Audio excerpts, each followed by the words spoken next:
There have been shows which were brilliant but got cancelled. But there have been shows that should not have aired in the first place. Stripperella is one such show, and today we're going to explore Stan Lee's Stripperella. What was it about? The controversy surrounding it. Was there anything good about it? Did it fail for good reasons? And was it disappointing when it was cancelled? Before we go into our explanation, we have a very small request. If you like our content, please support us by subscribing to our channel. This is a small click for you, but for us, it means a lot. Thank you. Let's begin.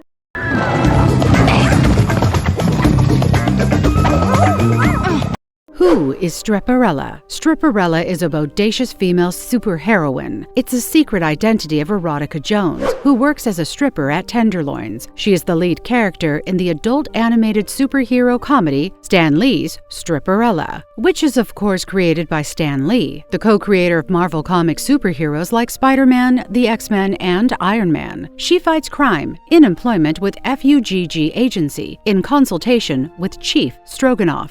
Gonna drown!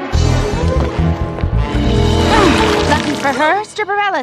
What is Stripperella? Said to be a parody of superhero and spy fiction genres, Stan Lee's Stripperella is rated TV mature in the United States of America, and it is indeed exclusively suitable for an adult and mature audience for its blatantly and visually sexual content. Female topless nudity and exaggerated graphics of female body parts is commonplace throughout the show. However, that is not the main reason why Stan Lee's Stripperella was canceled after its first season of 13 episodes. The premise of the show itself is interesting and unique, stripper by night and superheroine by day or later at night, and the themes of each episode are universally relevant to womenfolk and strike a chord. For example, through its episodes we see Stripperella tackling antagonists in an overtly sexualized world of the series. Villains are agents of poor body image and low self-esteem among women. Having said that, Stripperella is also seen rescuing men and animals, for she has a heart of gold. In fact, Erotica Jones even dreams of having a normal life with a man of her dreams. Stan Lee's Stripperella debuted on Spike TV in the summer of 2003 and ran for 13 episodes of its first season between June 2003 and April 2004, until it was lashed by controversy. More about that later. Kids, quick, climb out! Characters in Stan Lee's Stripperella. There are some recurring characters in Stripperella. Kevin, the wishy-washy owner of Tenderloins. The promiscuous Persephone, who alternatively speaks in multiple accents. Sweet-natured Giselle, who is often accompanying Erotica in girl-friendly chit-chat. The ambiguous Cat, who is vicious under the surface and gets hired on the false pretenses of being an Amish girl. Dirk McMahon, who is openly obsessed with Erotica Jones and wants to hire her to work as a stripper at his own strip club Silicones, which is the direct competitor of Tenderloins. Chief Stroganoff, who is Stripperella's boss at FUGG and is often seen in obscene outfits, suggesting a confusion about his sexual identity. Technicians at FUGG, Hal, Bernard, who developed the gizmo she uses, and Special Agent 14, who is mentally retarded. The villain Cheapo, who is the world's cheapest guy. Queen Clitoris, who is unhappy with her facial appearance and takes her wrath out on the world. Reporters Skip Withers and Margot Van Winkle, who appear when news-breaking events take place. Look out, crime.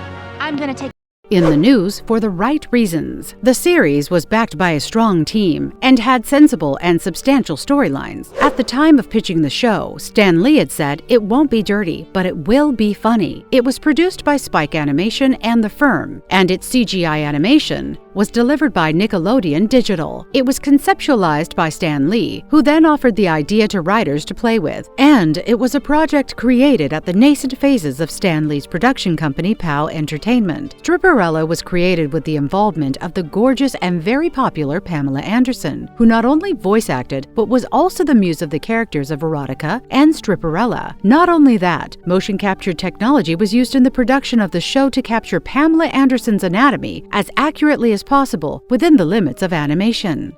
I'm 100 air! Not if I can put my 2 cents in.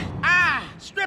allegedly explicit but not vulgar. The nudity was mostly censored on Spike TV, earlier known as TNN, which ran other adult animation series such as Ren and Stimpy, Adult Party Cartoon, and Gary the Rat. After it aired and was reviewed by journalists, it received a positive review from Pittsburgh Post-Gazette's Rob Owen, who described it as unexpectedly clever, albeit sometimes crude. He even found its tongue-in-cheek humor to be reminiscent of the Batman series from the 1960s. Pamela Anderson, too, had described the show as not raunchy, in spite of its not-so-conspicuous double entendres and topless nudity. Later on, Stripperella aired uncensored in Australia on SBS TV, in the United Kingdom as part of Cartoon Network's Adult Swim programming block, in Germany on Comedy Central Germany, in Italy on Fox Italia, where it was also unrated, in Latin America on MTV Latin America, and in Brazil on Multishow.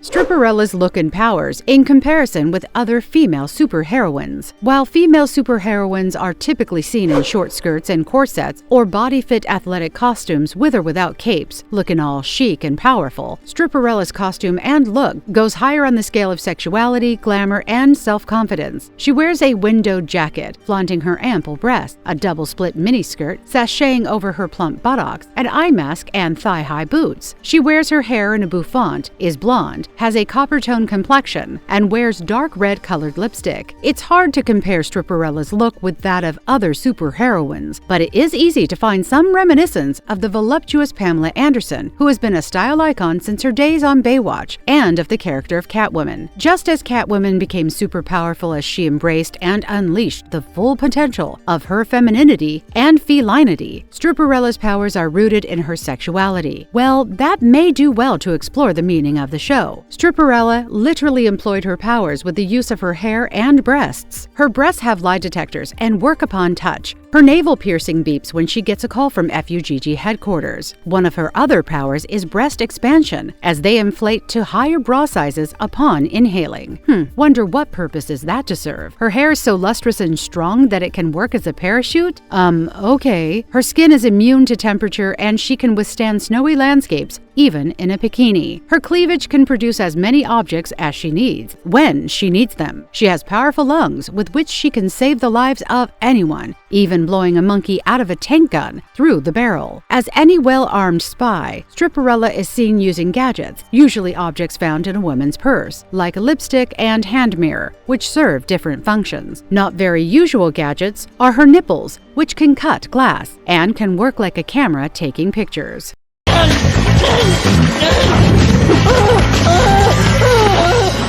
What makes Stripperella likable? She has amazing moves. As a dancer and a combatant, she moves swiftly and elegantly while performing her erotic dance moves as a stripper. She displays stealth in her moves while fighting the bad guys. She is beautiful and has a kind heart. She risks her life to rescue the innocent.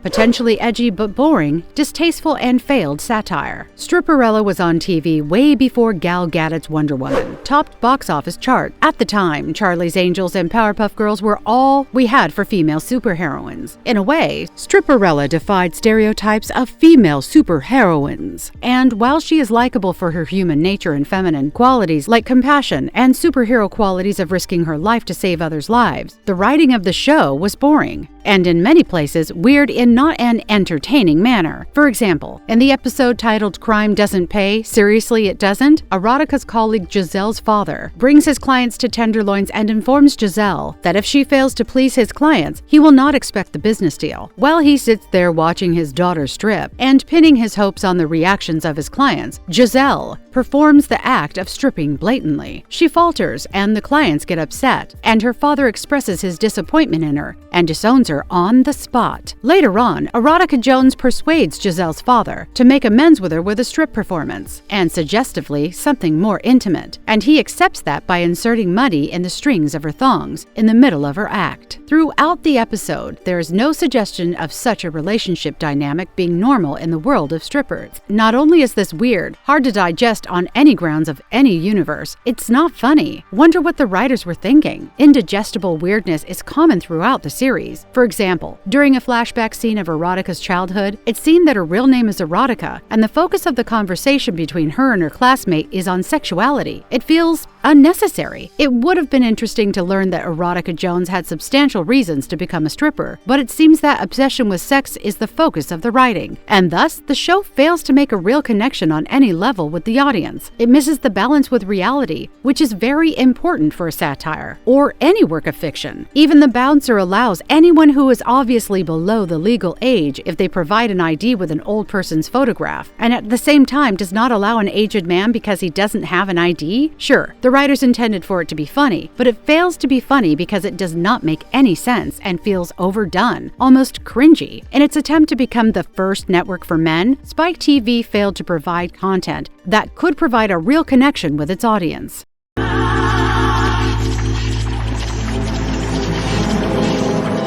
The distasteful tropes. The most prominent and obvious trope in Stripperella is the notion that everyone loves blondes and everyone is obsessed with the sides of erogenous body parts. Even Stripperella herself is upset when she shrinks in the episode Evil Things Come in Small Packages. When the shrinking is reversed, her breasts remain out of proportion. In one of the episodes, Stripperella saves a drowning man by inhaling to expand her breast size and using her breasts as a floating device. Take the villain Queen Clitoris, who is unhappy with her facial features, but has what is conventionally considered an erotically attractive body type. Stripperella's costume is revealing of her skin, throwing in the faces of the audience her enormous cleavage, which her colleagues are envious of. Even her nipples can cut glass and act as lie detectors. Stripperella? Oh no, it's a tampon?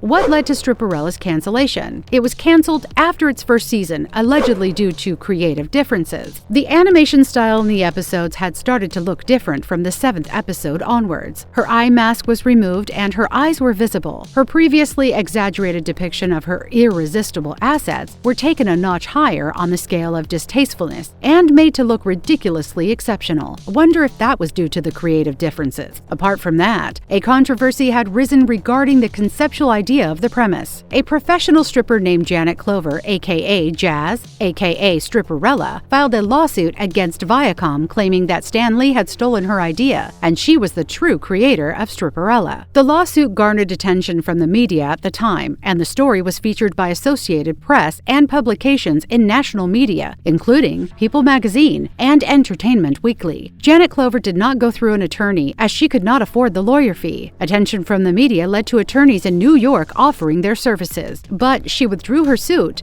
and redirected it to Stan Lee and Pamela Anderson. Another controversy surrounding Stripperella was regarding the renaming of TNN to Spike TV, as the network got wrapped in a legal dispute with filmmaker Spike Lee, who was not happy with the word Spike in its name, as he did not want to be wrongly associated with the channel and its content. Spike Lee, whose work has consistently explored racial themes, quoted in his court papers saying, "The media description of this change of name, as well as comments made to me and my wife, confirmed what was obvious, that Spike TV referred to Spike Lee." Ultimately, Spike Lee sued the network with the allegation that the network was attempting to capitalize on the brand value of his name. The network's demographic fell out of fashion, considering it had advertised itself as the first network for men. The network executives were shocked to learn that its programming was seen as lowbrow, and Spike TV eventually ran out of business. Comic book publisher Humanoids was in talk with POW Entertainment to release a comic strip, Stripperella One Shot, alongside the TV show Stan Lee's Stripperella, but that was also canceled. Stripperella? Marvelous verdict. The character itself is potentially entertaining because at the end of the day, she's a powerful woman, be it while working as a stripper or fighting crime as a superheroine. All superheroes have dual identities. She does too. As a stripper, she's over-sexualized, and as a superhero, she is no less sexualized. Her superpowers are connected to her body parts or her femininity. Her femininity makes her heroic. The issues that the show brings up through the episodes are relevant to a woman's world: body image, shopping, marriage, image, sexual urges. In a way, Stripperella fights for all women and almost brings dignity to jobs of strippers, which are frowned upon in the proper society. Was it ahead of its time? Was the timing wrong? Or did it air when the world was becoming a tad bit conservative after 9/11? Would it succeed now if it was rebooted in 2024? The show could have worked if Erotica could be relatable as a real person, with real problems that anyone, or at least anyone, could relate with. If she had a terrific hardcore backstory that had forcibly led her to work as a stripper, and if she had a good reason to have been trained as a superhero. The fact that the creators and the network believed Stripperella's lack of storyline, replaced with unnecessarily exaggerated, distastefully weird sexual content to the point of cringe, could work for their advertised motto of being the first network for men and would actually appeal to their target audience, explains why it all ultimately backfired, as it failed to make a real human connection and displayed its own lack of understanding of mature themes pertaining to sexuality and empowerment. It could have been an ode to strippers who have no choice but to earn employment as strippers, but ends up delivering the idea that all men are perverts,